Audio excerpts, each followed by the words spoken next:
दोस्तों, आज जो कॉमिक्स हम पढ़ेंगे उसका नाम है अली बाबा की तिजोरी।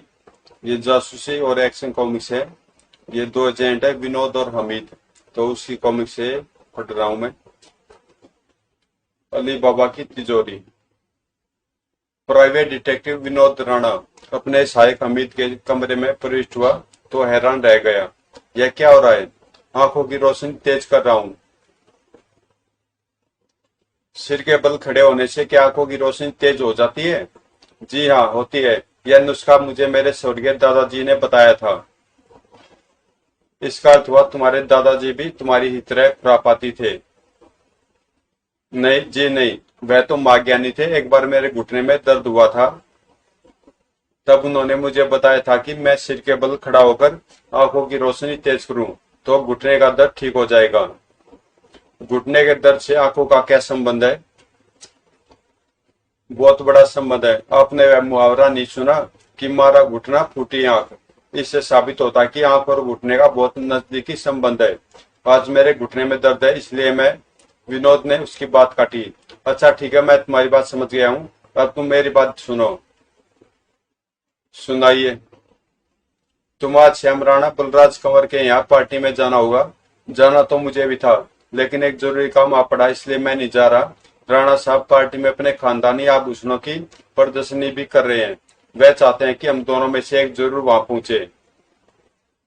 तो मुझे वहां उनके आभूषणों की सुरक्षा के लिए जाना है।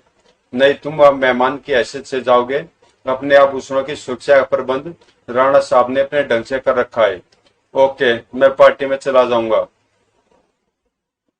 उसी श्याम राणा बलराज कंवर की कोठी दुल्हन की तरह सजी हुई थी। कोठी के भीतर बड़े हॉल में मेहमान पहुंचने शुरू हो गए थे। राणा साहब कोठी के गेट पर खड़े मेहमानों का स्वागत कर रहे थे। आइए आइए। 8 बजे हमीद अपनी कार से उतरकर कोठी में प्रविष्ट हुआ। बड़ी शानदार सजावट है। राणा साहब सचमुच खानदानी रईस हैं। आए दिन पार्टियां देकर पैसा पानी की तरह बहाते रहते हैं। राणा साहब ने आगे बढ़कर उसका भी स्वागत किया। ओ मिस्टर हमीद, आपके आने से मुझे बहुत खुशी हुई। काश विनोद साहब भी आ पाते। खैर, आप आ गई, यही बहुत है। आपकी मेहमान नवाजी का शुक्रिया राणा साहब। क्या मेरे लिए कोई खास काम है? आपका मतलब जेवर की हिफाजत के सिलसिले में? जी हाँ, मैं आपको कोई कष्ट देना नहीं चाहता। मेरा नौकर बलवंत ही उनकी हिफाजत के लिए काफी है। वैसे भी मैंने जितने मेहमान यहाँ बुलाए हैं सबको अच्छी तरह जानता हूँ, और फिर मुझे विश्वास है कि आप जैसे विख्यात जासूस की उपस्थिति में कोई मेरे जेवरों को बुरी नजर से देखने की कोशिश भी नहीं करेगा। उसके बाद हमीद पार्टी हॉल में चला गया। यह सारे मेहमान शहर के धनवान वर्ग से संबंध रखते हैं, इसलिए राणा साहब के जेवरों को कोई खतरा नहीं होना चाहिए। कुछ देर बाद वह जूस का गिलास हाथ में लिए जेवरों वाले कमरे में प्रविष्ट हुआ। अचानक हमीद को एक शरारत सूझी। वह राणा साहब ने यह बूथ यहाँ ऐसा खड़ा किया है कि बिल्कुल असली आदमी लगता है। गुरु, मैं राणा साहब का सेवक हूँ। बलवंत नाम है मेरा। सॉरी मिस्टर बलवंत, मैं तो आपको स्टेचू समझा था। बलवंत उसे घूरता रह गया और हमीद एक शोकेस के निकट जाकर आभूषण देखने लगा। यह पूरा सेट हीरो का है, बहुत ही शानदार है। हमीद ने पार्टी का खूब लुत्फ उठाया। आपको पार्टी पसंद आई? बहुत। वह भी डांस करने में व्यस्त था कि उसके कानों से किसी का स्वर टकराया। आज कैंसिल कर दिया है। बी कहता दूसरा प्रोग्राम बनाना होगा। आवाज सुनकर हमीद ने सिर घुमाकर देखा। बड़ा अजीब वाकया था। न जाने इनमें से किसने बोला होगा। कुछ देर बाद डिनर लग जाने का ऐलान कर दिया गया। खाना खाते हुए हमीद उस अजीब वाकये को लगभग भूल चुका था। 1 बजे पार्टी समाप्त होगी और हमीद राणा साहब से विदा लेकर वापस चल दिया। गुड नाइट राणा साहब। Good night and thanks. Hamid सुबह नाश्ते की टेबल पर विनोद को बता रहा था। पार्टी शानदार थी, लेकिन राणा साहब जरूरत से ज्यादा दिखावा करने के आदी हैं। भला इतने मूल्यवान आभूषण उन्हें अपनी कोठी पर रखने की क्या जरूरत है? और अगर रखे भी हैं तो उनकी प्रदर्शनी लगाने की क्या तुक हुई? लगता वे मूर्ख हैं।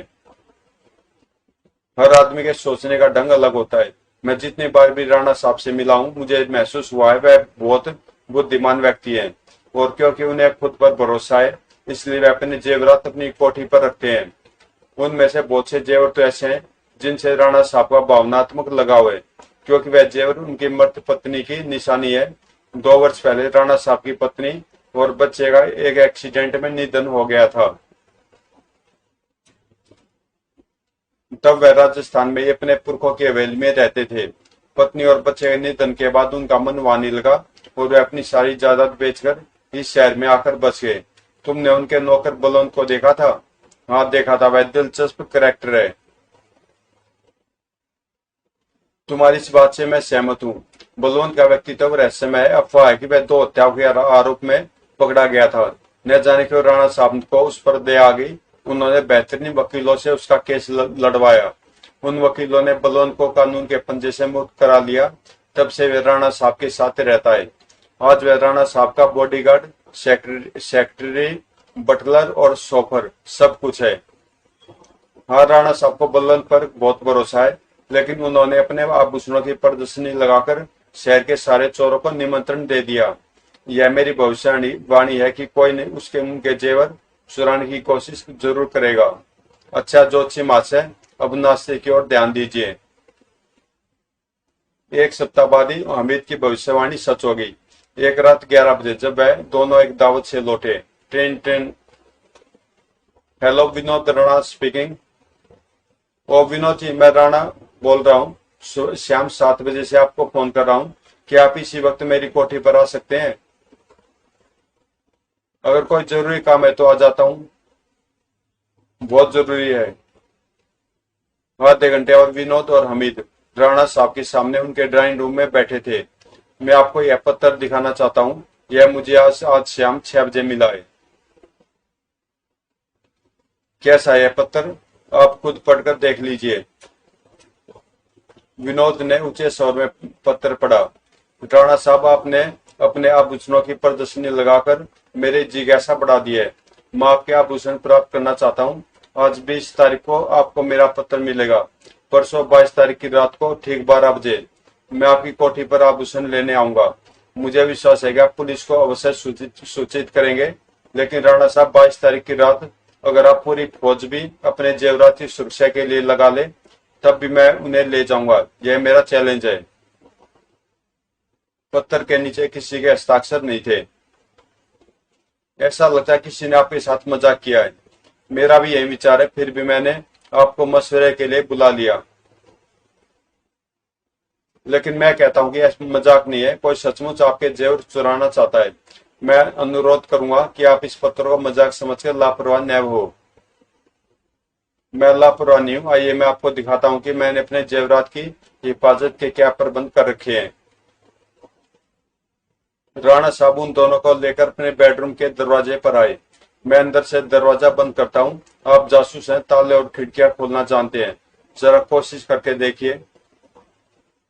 कहकर राणा साहब ने भीतर से दरवाजा बंद कर लिया और विनोद कमरे में जाने के लिए ताले का निरीक्षण करने लगा। दरवाजे में ऑटोमेटिक लॉक है। फिर वह दोनों खिड़की के निकट पहुंचे। अब विनोद ने जेब से छोटा सा चाकू निकाल लिया था। इससे खिड़की खोलने की कोशिश करता हूं, लेकिन जैसे उसने चाकू की नोक झिरी में फंसाई, पूरी कोठी में एक तेज अलार्म बज उठा। अरे, ट्रेन ट्रेन। और अगले क्षण खिड़की में एक गोल सुराख खुला और एक रिवॉल्वर बाहर निकला। साथ ही राणा की आवाज आई, मैं आपको इस वक्त शूट कर सकता हूं विनोद जी। Very good. आपका सुरक्षा प्रबंध सराहनीय है राणा साहब। राणा ने दरवाजा खोला और दोनों को भीतर ले आया। अब मैं आपको अपनी तिजोरी दिखाता हूँ। इस तिजोरी में 2 ताले हैं। एक नंबर से खुलता है और दूसरा चाबी से। इसके ताले में बम भी है, और अगर कोई गलत नंबर मिलाएगा या गलत चाबी से ताले को खोलने की कोशिश करेगा तो वह बम फट जाएगा, जिससे तिजोरी को तो नुकसान नहीं होगा, लेकिन चोर अवश्य घायल हो जाएगा और भागने योग्य भी नहीं रहेगा। इस कमरे में मैं रिवॉल्वर सिरहाने रखकर सोता हूँ। बाहर वाले कमरे में बलवंत सोता है, उसके पास भी रिवॉल्वर रहता है। अब आप बताइए, क्या कोई चोर यहाँ चोरी कर सकता है? यह सारे प्रबंध देखकर तो कहा जा सकता है कि यहाँ परिंदा भी पर नहीं मार सकता। तो आपके विचार में मुझे उस पत्र को भूल जाना चाहिए? नहीं, मैं इसका मशवरा नहीं दूंगा। फिर क्या करूं? वापस ड्राइंग रूम में आने के बाद राणा साहब, मैं अपने मित्र इंस्पेक्टर कुमार को फोन कर देता हूँ। वह कुछ सिपाही यहाँ पहरे पर लगा देगा, लेकिन परसों मैं खुद आपके साथ इस कमरे में रहूंगा और देखूंगा कि पत्र लिखने वाला कितना सच्चा है। यानी आप इस मामले को गंभीरता से ले रहे हैं? जी हाँ, और गंभीर तो आप भी हैं राणा साहब, तभी तो आपने रात को इस समय मुझे फोन करके बुलाया है। मैं इंस्पेक्टर कुमार को फोन करता हूँ। कुछ देर बाद विनोद और हमीद वापस जा रहे थे। विनोद जी, मुझे उस पार्टी वाले दिन की एक बात याद आई है। क्या? मैं एक लड़की के साथ डांस कर रहा था, तब हमारे पीछे किसी पुरुष ने किसी से कहा था आज कैंसिल कर दिया है, भी कहता कि दूसरा प्रोग्राम बनाना होगा। यह क्या बात हुई? पता नहीं, लेकिन मुझे लग रहा कि उस वाक्य से किसी अपराध का संबंध जरूर है। नहीं हमीद, अगर यह बात जेवरात की चोरी के विषय में होती तो इस प्रकार भीड़ में नहीं कही जाती। यह कोई महत्वपूर्ण बात नहीं है। 22 तारीख की रात ठीक 8 बजे विनोद और हमीद राणा साहब की कोठी पर पहुंच गए। इंस्पेक्टर कुमार ने पहरे का उचित प्रबंध कर दिया है। डिनर उन्होंने राणा साहब के साथ ही लिया। डिनर के बाद आप कहाँ चलकर बैठना पसंद करेंगे? हम आपके बेडरूम में ही बैठेंगे। डिनर के बाद वे बेडरूम में आ गए। अब कॉफी और पिलवा दीजिए राणा साहब, अभी लीजिए। और थोड़ी देर बाद कॉफी आ गई। फिर वह बातें करते रहे और कॉफी पीते रहे। 11:30 बजे तो विनोद बोला, राणा साहब अब आप बलवंत को से कहिए कि अब बाहर वाले कमरे में आ जाए। हम अंदर से दरवाजा बंद करके बैठ जाएंगे। बलवंत से कहिए कि वह कोई भी खतरा महसूस करे तो तुरंत इंटरकॉम पर हमें सूचित कर दे। मैं जाकर बलवंत को समझाता हूँ। बलवंत को निर्देश देकर राणा साहब वापस आ गए और भीतर से दरवाजा बंद कर लिया। रिवॉल्वर भी निकाल लेने चाहिए, कभी भी जरूरत पड़ सकती है। हमीद और राणा साहब ने भी अपने अपने रिवॉल्वर निकाल लिए और उनकी नजरें दीवार घड़ी पर जम गई। टिक टिक टिक। समय धीरे धीरे सरक रहा था। कमरे में कब्रिस्तान जैसा सन्नाटा था। आखिर घड़े ने 12 बजा दिए। टन टन। लीजिए, 12 तो बज गए और कुछ नहीं हुआ और कोई नहीं आया। मैं जरा बलवंत से पूछता हूँ। बलवंत, कोई खास बात? नहीं सरकार, सब ठीक है। मैं तो पहले ही समझ रहा था कि कुछ नहीं होगा। हमें अभी और प्रतीक्षा करनी चाहिए। हो सकता है चोर की घड़ी सुस्त चल रही हो। हा, यह खूब रही। मिस्टर विनोद, अगर चोर की धमकी सच्ची होती तो अपनी घड़ी रेडियो से मिलाकर रखता। लगता है यह सब मेरे किसी दोस्त का मजाक था। अब मुझे अफसोस हो रहा कि मैंने आप लोगों को बेकारी कष्ट दिया। हमें कोई कष्ट नहीं हुआ, बल्कि इन 3-4 घंटों में हमने रोमांच का जो आनंद लिया वह लाजवाब था। चलो हमीद। कुछ देर बाद वे वापस जा रहे थे। विनोद जी, अगर यह मजाक भी था तो बड़ा विचित्र मजाक था। हाँ, लेकिन मैं इसे मजाक मानने को तैयार नहीं हूँ। 1 सप्ताह बाद विनोद का संदेह वास्तविक रूप में सामने आ गया। रात के अंधेरे में राणा साहब की कोठी सन्नाटे में डूबी दिखाई दे रही थी। अचानक ही कोठी में भयानक विस्फोट हुआ। कुछ देर में शहर की सारी दमकल गाड़ियां राणा साहब की कोठी की ओर दौड़ पड़ी। टन टन टन। दमकल कर्मचारी उस भयानक आग से जूझ रहे थे, लेकिन आग फीकी काबू नहीं आ रही थी। विनोद सोने के लिए बिस्तर पर लेटा ही था कि इंस्पेक्टर कुमार का फोन आ गया। विनोद, तुरंत राणा साहब की कोठी पर पहुंचो, वहां आग लग गई है। मैं आ रहा हूँ। अमित को साथ लेकर विनोद तुरंत कोठी पर पहुंचा। आग कैसे लगी? आग एक भयानक विस्फोट के बाद लगी है। आसपास के लोगों का विचार है कि कोठी में कोई भयानक बम फटा था। राणा साहब कहाँ हैं? वह भीतर ही थे और अब तक शायद जलकर मर चुके होंगे। बेचारे राणा साहब, अब तक तो उनकी हड्डियां भी जल चुकी होंगी। दमकल कर्मचारी सुबह तक आग से लड़ते रहे। तब कहीं जाकर आग पर काबू पाया जा सका। आग तो बुझ गई, लेकिन मलबा अभी तक सुलग रहा है। 2 दिन बाद मलबा हटाने का काम शुरू कराया जाएगा, तभी आग लगने का कारण पता चल सकेगा। तीसरे दिन मलबे की खुदाई शुरू हुई। उसी श्याम कुमार विनोद को बता रहा था। लोहे की तिजोरी आग से पिघल गई थी। राणा साहब के कमरे में केवल एक अधजली खोपड़ी और 4 अंगूठियां मिली है, जिन्हें जिन्हें राणा साहब अपनी उंगलियों में पहने रहते थे। केवल एक खोपड़ी मिली है, लेकिन राणा साहब के साथ बलवंत भी रहता था। 2 नौकर और भी रहते थे। उन लोगों के शव मलबे में नहीं मिले और न ही यह पता चल सका है कि आग लगने के समय वे कोठी में थे भी या नहीं। छठे दिन राणा साहब के दोनों नौकर अचानक आ गए। इंस्पेक्टर ने उनसे पूछताछ की। कहाँ गायब हो गए थे तुम दोनों? हम तो अपने गांव गए थे सरकार। क्यों? जिस दिन आग लगी उसी दिन शाम को बलवंत ने हमें 200 रुपए दिए थे और कहा था कि राणा साहब ने हमें एक हफ्ते की छुट्टी दे दी है, अतः हम अपने गांव चले गए। उसी शाम इंस्पेक्टर कुमार विनोद हमीद से मिला और उन्हें नौकरों के बारे में बताया। नौकरों का बयान सुनकर हमीद बोला, विनोद जी, आपको याद है पार्टी वाले दिन मैंने एक वाक्य किसी को कहते सुना था, आज कैंसिल कर दिया है। भी कहता कि दूसरा प्रोग्राम बनाना होगा। हाँ याद है, मैंने कुमार को भी यह बात बताई थी। तो क्या ऐसा संभव नहीं है कि उस वाक्य में वह भी वास्तव में बलवंत हो? किसी ने बलवंत के साथ मिलकर राणा साहब को लूटने की योजना बनाई हो। वह राणा की सारी रात जानता था। उसने राणा की हत्या करने के बाद तिजोरी से जेवर निकाले और फिर कोठी में आग लगाकर चुपके से निकल गया। लेकिन कोठी में बम फटा था। एक बम राणा साहब की तिजोरी के दरवाजे में भी था। आग लगने पर वहीं फटा होगा। मैं यह भी सोच रहा हूँ कि वह खत राणा साहब को किसने भेजा था। बलवंत ने ही भेजा होगा। शायद इस तरह वह सनसनी फैलाना चाहता था ताकि जब कोठी जलकर राख हो जाए तो पुलिस यह समझे कि उसी गुमनाम लुटेरे ने आग लगाई है। हमीद की बात समझ में आती है। बलवंत एक बार तो हत्या के आरोप में पकड़ा जा चुका है। उसके फोटो और उंगलियों के निशान पुलिस रिकॉर्ड में है। मैं बलवंत की तलाश शुरू करता हूँ। पुलिस ने बलवंत की तलाश आरंभ करा दी। बलवंत के चित्र की कॉपियां बनवाकर सारे शहर के थानों में भिजवा दो। किसी भी तरह उसे तलाश करो। 2 महीने गुजर गए, लेकिन पुलिस बलवंत को तलाश न कर सकी। अंत में यही मान लिया गया कि वह भी राणा साहब के साथ जलकर मर चुका है और यह केस बंद कर दिया गया। यह फाइल रिकॉर्ड रूम में रख दो। Yes sir. राणा बलराज कंवर की मौत के 2.5 महीने बाद अचानक शहर में जवाहरात की चोरी शुरू हो गई। हाय मैं लुट गया, मेरे लाखों के हीरे कोई ले गया। सेठ धनीराम की पत्नी ने एक दिन अपनी अलमारी खोली तो हाय मर गई, मेरे गहने के बक्से का क्या हुआ? 5 लाख के थे। अगले दिन एक और चोरी। धर्मचंद ने अपनी दुकान खोली तो चिल्ला उठा, अरे मैं लुट गया, बर्बाद हो गया। चोरी का यह सिलसिला चलते 6 महीने बीत चुके थे। इस बीच 50 चोरियां हुई, जिनमें 2 करोड़ से अधिक के गहने और जवाहरात चुराए गए। पुलिस परेशान थी। यह चोर कोई बहुत चालाक व्यक्ति है और शायद अकेला चोरी करता है।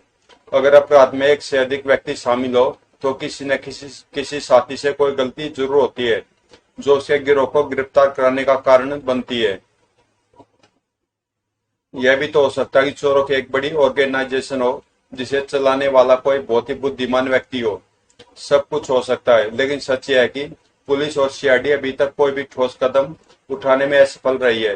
यदि चोरियां इसी तरह होती रही तो लोगों का पुलिस पर से विश्वास उठ जाएगा। पुलिस अधिकारियों की इस बैठक में इंस्पेक्टर कुमार ने प्राइवेट जासूस विनोद राणा की सहायता लेने की राय दी। अतः अगली बैठक में विनोद को बुलवाया गया। मिस्टर विनोद, पुलिस को आपकी मदद की जरूरत है। मैं हर प्रकार से सहयोग देने के लिए तैयार हूँ। बताइए मुझे क्या करना होगा। ज्वेल थीप की तलाश। आधा घंटा मीटिंग में बिताकर विनोद वापस जा रहा था कि अचानक उसकी कार सड़क के किनारे लगे बिजली के खंभे से जा टकराई। एक्सीडेंट में विनोद बेहोश हो गया था। लोगों ने उसे अस्पताल पहुंचा दिया। 3 दिन बाद पुलिस कमिश्नर को विनोद का एक पत्र मिला। खेत के साथ लिख रहा हूं कि कार दुर्घटना में घायल होने से मेरी रीढ़ की हड्डी को क्षति पहुंची है। डॉक्टरों ने मुझे मशवरा दिया कि मैं तुरंत अमेरिका जाकर इलाज कराऊं। मैं अपने मित्र हमीद के साथ कल ही अमेरिका जा रहा हूं, इसलिए अब आपकी सहायता न कर सकूंगा। विनोद। अगले दिन ही विनोद और हमीद अमेरिका चले गए। अतः केस की जिम्मेदारी इंस्पेक्टर कुमार को सौंप दी गई। कुछ ही दिन बीते थे कि कुमार को सूचना मिली सर, जयपुर के एक ज्वेलर ने अपनी फार्म की शाखा हमारे शहर में खोली है। फार्म के पार्टनर सेठ हमीरचंद ने अखबार में विज्ञापन दिया कि उन्हें अपने निजी कार्यों के लिए एक अनुभवी व्यक्ति चाहिए। उधर सेठ हमीरचंद के विज्ञापन पर 30-40 व्यक्ति नौकरी प्राप्त करने आ गए थे। 2 घंटे तक इंटरव्यू चलता रहा। अंत में सेठ हमीरचंद ने योगेश कुमार नामक एक व्यक्ति का चयन कर लिया। मजे की बात यह थी कि योगेश कुमार सूरत से ही गुंडा लगता था। तुम हमारे लिए काम करोगे योगेश, हमें विश्वास है कि तुम ईमानदारी से अपना फर्ज निभाओगे। चिंता न कीजिए सेठ जी, मैं कभी आपका भरोसा नहीं तोड़ूंगा। 1 महीने तक योगेश बड़ी ईमानदारी से सेठ की सेवा करता रहा, लेकिन 1 महीने बाद सेठ हमीरचंद की कोठी में पर चोरी हो गई। हाय, मैं लुट गया, मेरे 10 लाख के हीरे कोई ले गया। इस चोरी के सिलसिले में योगेश पर संदेह नहीं किया जा सकता था, क्योंकि चोरी वाली रात वह सेठ के काम से कानपुर गया हुआ था। तो आपको अपने नए नौकर पर संदेह नहीं है? नहीं, वह ईमानदार आदमी है। फिर यह चोरी भी दूसरी चोरियों की तरह राज बनकर रहेगी। सेठ हमीरचंद ने दिवालिया होने का ऐलान करके अपना कारोबार बंद कर दिया था और उनका नौकर योगेश कुमार बेकार हो गया था। पुलिस को शायद मुझ पर संदेह है, तभी एक आदमी मेरी निगरानी करता रहता है। योगेश ने बड़ी चालाकी से पीछा करने वाले को चकमा दिया और एक शराब खाने में जाकर बैठ गया। एक बोतल माल्टा लाओ। बोतल आ गई। योगेश गिलास में शराब उड़ेल ही रहा था कि एक व्यक्ति उसके सामने आकर बैठ गया। आगे तुम मेरा माल लाए? हाँ, लाया हूं। यह लो, इसमें 1000 रुपए है। 1000? क्यों, लाखों का माल था। यहाँ बात न करो, चलो बाहर चलते हैं। चलो। वह टहलते हुए समुद्र के किनारे आ गए। अब बताओ, केवल 1000 क्यों ले आए हो? इसलिए कि तुम्हारे सेठ हमीरचंद के सारे हीरे नकली थे। उनका मूल्य 5000 से अधिक नहीं था। यह 1000 भी हमारा संगठन तुम्हें इसलिए दे रहा है क्योंकि इसमें तुम्हारा कोई दोष नहीं है। दूसरे यह कि मैंने तुम्हारी सिफारिश की थी कि तुम हमारे काम आ सकते हो। तुम हमारे संगठन में शामिल होना चाहते हो ना? हाँ, चाहता हूँ, मगर मैं चोरी नहीं कर सकता। तुम्हें चोरी नहीं करनी होगी। तुम धनवान घरानों में काम करने वाले बहुत से नौकरों को जानते हो। तुम्हें उनसे घुल मिलकर केवल यह पता लगाना होगा कि उनके मालिक अपने कीमती गहने या हीरे वगैरह कहाँ रखते हैं। फिर तुम लोग मेरी सूचना के आधार पर चोरी करोगे। यह फैसला नंबर 1 करता है कि कहाँ चोरी करनी है और कहाँ नहीं। नंबर 1 कौन? संगठन का लीडर। हमारे संगठन में कोई किसी को नाम से नहीं जानता, सबके नंबर होते हैं। और मजे की बात यह है कि संगठन के मेंबर एक दूसरे को बिल्कुल नहीं जानते, केवल नंबर 1 सबका जानता है। संगठन की मीटिंग में सब लोग नकाब पहनकर आते हैं ताकि एक दूसरे को पहचान न सके। इसका मतलब यह हुआ कि नंबर 1 सबको जानता है और उसे कोई नहीं जानता। शायद नंबर 2 उसे जानती है। जानती है? क्या तुम्हारे संगठन में औरतें भी हैं? हाँ, औरतें भी हैं, लेकिन वे मर्दों की तरह ही काम करने की क्षमता रखती हैं। तुमने मेरे मन में अपने संगठन के प्रति जिज्ञासा भर दी है। मैं तुरंत तुम्हारा साथी बनना चाहता हूँ।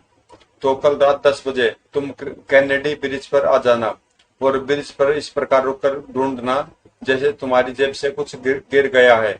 यही तुम्हारी पहचान होगी। एक कार वहां कर तुम्हारे निकट रुकेगी। ड्राइवर तुमसे पूछेगा कहाँ जाना है। तुम जवाब दोगे एक नंबर सड़क पर।